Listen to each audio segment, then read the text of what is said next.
চট্টগ্রামের হালিশহর উত্তুন নিকোচর 4 দিন পর সীতাকুণ্ডর সাগর উপকূল উত্তুন শহীদুল আলম নামে এক যুবকর অর্ধগলিত মরদেহ উদ্ধার করে নৌ পুলিশ।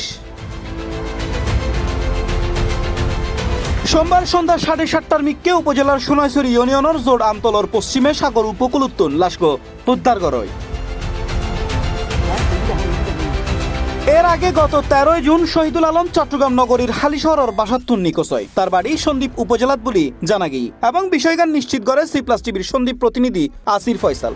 জানা যায় জোয়ারের পানিত উপকূলে বায় আইনে উগ্র যুবকর অর্ধগলিত লাশ দেখে স্থানীয়লে। পরে গাউসিয়া কমিটির খবর দিলি নাসির উদ্দিনের নেতৃত্বে উগ্র টিম ঘটনাস্থলে জেরা লাশগো উদ্ধার করি নৌ পুলিশের হাতে হস্তান্তর করে। তাৎক্ষণিক লাশগো অজ্ঞাত হিসেবে উদ্ধার হইলেও একদিন পর লাশর পরিচয় পাওয়া যায়। এই ব্যাপারে কুমিরা নৌ পুলিশের এসআই আব্দুল ওয়াহেদ বিষয়গান নিশ্চিত করি হয়।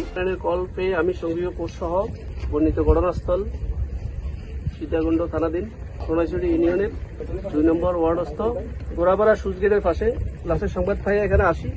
গাউসিয়া কমিটি সহ আমরা লাশ উদ্ধার করে লাশের ইনকোয়েস্ট করি প্রয়োজনীয় আইনগত ব্যবস্থা প্রক্রিয়া দেয়। ইন্দি গাউসিয়া কমিটির সহযোগিতায় অর্ধগলিত মরদেহ উদ্ধার করে গাউসিয়া কমিটি টিম। গাউসিয়া কমিটির প্রতিনিধি দলের সদস্য নাসির উদ্দিন হয়। জোড়ামতল সাগর উপকূলে একটি লাশ বেশি আসেন নৌ পুলিশ এবং আমরা গাউসিয়া কমিটি বাংলাদেশ মানবিক টিম যৌথভাবে আমরা লাশটা উদ্ধার করে নৌ পুলিশকে হস্তান্তর করি। পরবর্তী কাজ নৌ পুলিশে করবেন এবং এলাকার মানুষ আমাদেরকে যথেষ্ট সহযোগিতা করেছেন, সেজন্য নৌ পুলিশ এবং গাউসিয়া কমিটি বাংলাদেশের পক্ষ থেকে অত্র এলাকার মানুষকে আমরা ধন্যবাদ মোবারকবাদ জানাচ্ছি। মরদেহ উদ্ধার করে সুরতাহাল প্রতিবেদন চট্টগ্রাম মেডিকেল কলেজ হাসপাতালের মর্গত প্রেরণ করে।